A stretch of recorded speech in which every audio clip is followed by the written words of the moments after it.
بسم اللہ الرحمن الرحیم۔ بسم اللہ الرحمن الرحیم۔ علم حدیث اور اصول حدیث کا آج سبق نمبر 82 ہے۔ آج کے سبق کا عنوان ہے وہ حدیث جس میں ایمان لانے کا حکم ہے، جس کو حدیث وفد عبد قیس بھی کہا جا سکتا ہے۔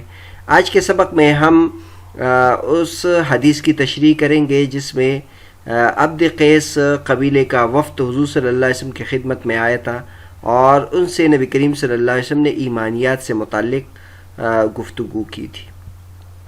تو حدیث ہے بخاری شریف میں ہے، باب الامر بالایمان باللہ ورسولہ وشرائع الدین والدعاء الیہ۔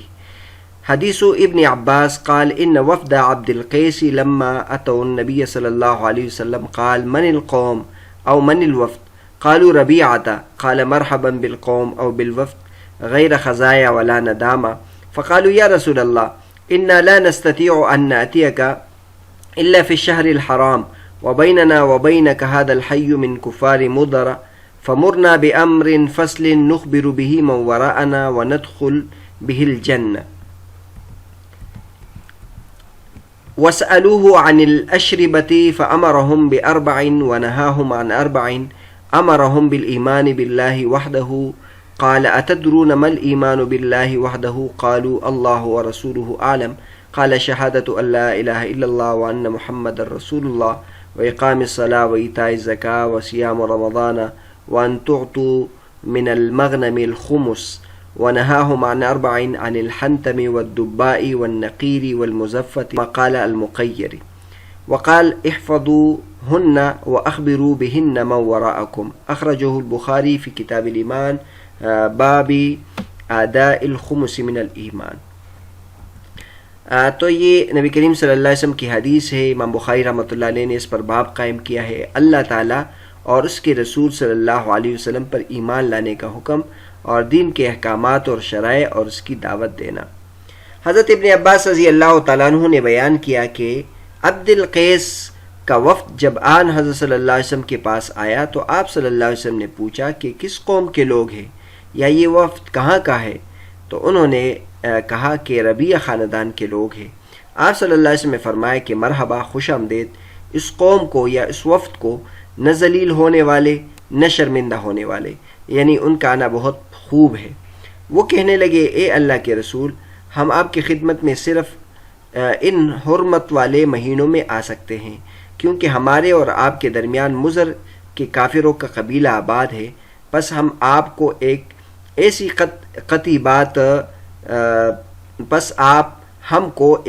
قطعی بات بتلا دیجئے جس کی خبر ہم اپنے پچھلے لوگوں کو بھی کر دیں جو یہاں نہیں آئے اور اس پر عمل درآمد کر کے ہم جنت میں داخل ہو جائیں۔ اس کے علاوہ انہوں نے آپ صلی اللہ علیہ وسلم سے اپنے برتنوں کے بارے میں بھی پوچھا۔ آپ صلی اللہ علیہ وسلم نے ان کو 4 باتوں کا حکم دیا اور 4 قسم کے برتنوں کو استعمال میں لانے سے منع فرمایا۔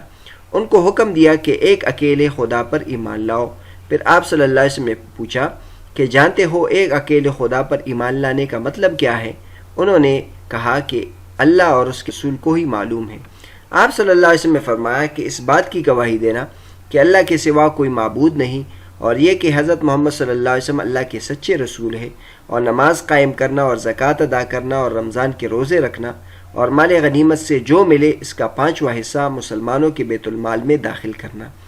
نیز 4 برتنوں کے استعمال سے آپ صلی اللہ علیہ وسلم نے ان کو منع فرمایا، سبز لاکی مرتبان سے، کدو کے بنائے ہوئے برتن سے، لکڑی کے کھودے ہوئے برتن سے اور روغنی برتن سے، اور فرمایا کہ ان باتوں کو حفظ کر لو اور ان لوگوں کو بھی بتلا دینا جو تم سے پیچھے ہیں اور یہاں نہیں آئے۔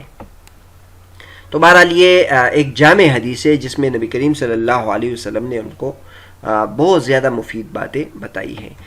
اگلے حصے میں ہم اس کی تشریح کرتے ہیں۔ یہاں چند اہم نکات ہیں۔ سب سے پہلے وفد عبد القیس کے بارے میں بتاتے ہیں۔ سن 5 ہجری یا اس سے کچھ قبل بحرین کے قبیلے عبد القیس کا یہ وفد حضور اکرم صلی اللہ علیہ وسلم کی خدمت میں حاضر ہوا۔ یہ لوگ بنو نزار میں سے عبد القیس ابن الاقصی کے اولاد تھے۔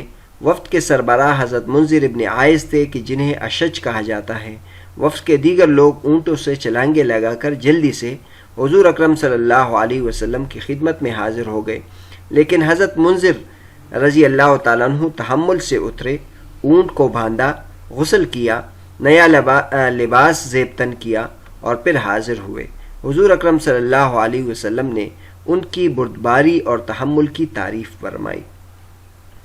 حرمت والے مہینے سے مراد ذی القعدہ، ذی الحجہ، محرم اور رجب کا مہینہ ہے۔ حضرت ابراہیم علیہ السلام کے دور سے عرب میں ان کی حرمت تسلیم چلی آ رہی تھی۔ حدیث مبارکہ میں ہے کہ نبی کریم صلی اللہ علیہ وسلم نے وفد کو 4 چیزوں کا حکم دیا اور 4 سے منع کیا۔ یہاں سوال یہ پیدا ہوتا ہے کہ 4 چیزوں کا حکم کیسے بنے گا؟ سب سے پہلے ایمان باللہ کا ذکر ہے، آگے یا تو باقی سب چیزیں ایمان باللہ ہی کی تفسیر ہے تو صرف ایک چیز بنی، اور یا شہادتین ایمان باللہ کی تفسیر ہے اور باقی کا عطف ایمان باللہ پر ہے، اور اس صورت میں یہ 5 چیزیں بن جاتی ہے۔ تو بہرحال یہ ایک اشکال ہے کہ یا تو یہ ایک ہی چیز حضور صلی اللہ علیہ وسلم نے بیان کی، اور یا جو احکامات ہوئے تو وہ تو 5 ہو جاتے ہیں، تو اس کو اشکال کہتے ہیں۔ تو اس اشکال کے جوابات میں محدثین نے مختلف توجیحات کی ہے۔ محدثین نے اس اشکال کے جواب کے لیے مختلف توجیحات ذکر کی ہے۔ نمبر 1، حضرت ابن عباس رضی اللہ تعالیٰ عنہ نے یہاں صرف ایک چیز ہی کا ذکر فرمایا ہے۔ حضور اکرم صلی اللہ علیہ وسلم نے 4 چیزیں ذکر فرمائی تھی، لیکن حضرت ابن عباس رضی اللہ عنہ کو باقی کا ذکر کرنا یاد نہ رہا۔ نمبر 2، حکم کی 4 چیزیں اقامت صلاۃ، ایتاء زکوٰۃ، صیام رمضان اور اعطاء خمس ہے۔ ان سے قبل حضور اکرم صلی اللہ علیہ وسلم نے اگرچہ الایمان باللہ کا ذکر فرمایا، لیکن وہ حکم کی 4 چیزوں میں شامل نہیں ہے۔ وہ اس لیے ذکر فرمایا کہ اس کے بغیر یہ چاروں بیکار ہے۔ نمبر 3، حکم کی 4 چیزیں ایمان باللہ، اقامت صلاۃ، ایتاء زکوٰۃ اور صیام رمضان ہے، اور اعطاء خمس کا ذکر ایک الگ حیثیت رکھتا ہے۔ یہ اس لیے فرمایا کہ ان لوگوں کی کفار مضر سے لڑائیاں چلتی تھی، تو آپ نے انہیں تنبیہ فرمائی کہ تمہیں جو بھی مال غنیمت حاصل ہو اس کا خمس بیت المال میں جمع کروانا ہوگا۔ نمبر 4، نماز اور زکوٰۃ کو ایک شمار کیا جائے، کیونکہ قرآن حکیم میں ان دونوں کا ذکر عموماً اکٹھے ہی آتا ہے، اس طرح 4 چیزیں بن جائے گی۔ نمبر 5، خمس کے ادا کرنے کو زکوٰۃ کے عموم کے تحت شمار کرتے ہوئے زکوٰۃ اور خمس کی ادائیگی کو ایک شمار کر لیا جائے، اس طرح 4 چیزیں بن جائے گی۔ زیر بحث حدیث مبارکہ میں حج کا ذکر نہ ہونے کی وجہ یہ ہے کہ یہ وفد حج کی فرضیت سے پہلے آیا تھا۔ یہ بھی ایک اشکال ہے کہ اس میں حج کا ذکر نہیں ہے، اس کا جواب یہ دیا ہے کہ یہ جو وفد آیا تھا یہ حج کی فرضیت سے پہلے آیا تھا، اس وقت تک حج فرض نہیں تھا۔ باقی اگر اس حدیث میں دیکھ لیں، نبی کریم صلی اللہ علیہ وسلم نے 4 قسم کے برتنوں سے اس کے استعمال سے منع فرمایا ہے، جس میں ایک حنتم ہے اور ایک دبا ہے اور ایک نقیر ہے اور ایک مزفت ہے۔ تو اس کا تعارف بھی کرتے ہیں اور اس کی وجہ بھی ذکر کرتے ہیں۔ حنتم مٹی کا بنا ہوا برتن کہ جسے پکا کر اس پر سبز رنگ لگایا جاتا اور اسے شراب پینے و پلانے کے لیے استعمال کیا جاتا۔ دوسری تعبیر یہ کہ مٹی، بالوں اور خون کے ذریعے تیار کردہ ایک برتن کہ جسے شراب پینے و پلانے کے لیے استعمال کیا جاتا ہے تھا۔ اور دبا کہتے ہیں ایک قسم کے کدو کے خول میں سے گودا اور بیج وغیرہ نکال کر اسے شراب پینے پلانے کے لیے استعمال کیا جاتا تھا۔ نقیر کہتے ہیں کھجور کے تنے کی جڑ کاٹ کر اسے اندر سے کھوکھلا کر کے شراب پینے و پلانے کے لیے استعمال کیا جاتا تھا۔ مزفت اور مقیر رال یا تارکول کا لیپ کر کے برتن تیار کیا جاتا تھا اور شراب پینے و پلانے کے لیے استعمال کیا جاتا تھا۔ تو معلوم ہوا کہ یہ چاروں ایسے برتن تھے جو مختلف چیزوں سے تیار کیے جاتے تھے اور اس میں شراب پیتے تھے۔ ان برتنوں کے استعمال سے شراب کی حرمت کے بعد ابتدا میں منع فرمایا گیا تھا۔ اب سوال یہ ہے کہ یہ برتن تو فی نفس ہی درست ہیں، تو اس کے استعمال سے حضور صلی اللہ علیہ وسلم کیوں منع فرمایا؟ تو اس کی وجہ یہ کہ شروع زمانے میں حضور صلی اللہ علیہ وسلم نے ان برتنوں کے استعمال سے بھی منع فرمایا۔ ممانعت میں حکمت یہ تھی کہ کہیں یہ برتن شراب کے دور کی یاد دلا کر دوبارہ شراب نوشی کی طرف مائل کرنے کا سبب نہ بن جائے۔ لیکن بعد میں جب یہ خدشہ نہ رہا اور لوگ شراب کے بغیر رہنے کی عادی ہو گئے تو حضور اکرم صلی اللہ علیہ وسلم نے ممانعت کا یہ حکم ختم فرما دیا۔ یہ ایسے ہی ہے کہ جیسے حضور اکرم صلی اللہ علیہ وسلم نے ابتدا میں زیارت قبور سے منع فرمایا تھا لیکن پھر بعد میں اجازت دے دی تھی۔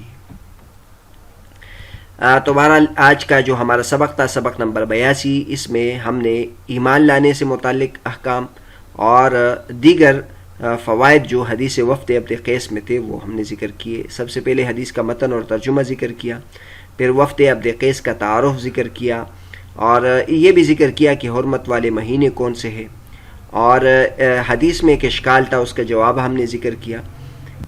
اس کے علاوہ شراب پینے کے لیے جو مختلف برتن استعمال ہوتے تھے اس کا تعارف ہم نے بیان کیا۔ اگلے سبق میں ہم حضرت معاذ رضی اللہ تعالیٰ کی حدیث کی تشریح بیان کریں گے، جس میں نبی کریم صلی اللہ علیہ وسلم نے ان کو یمن کی طرف بھیجا تھا تاکہ یمن والوں کو اسلام کے بارے میں دعوت دے۔ تو حضور صلی اللہ علیہ وسلم نے ان کو کیا کیا نصیحتیں کی، انشاءاللہ اگلے سبق میں اس کے بارے میں تفصیل ذکر کریں گے۔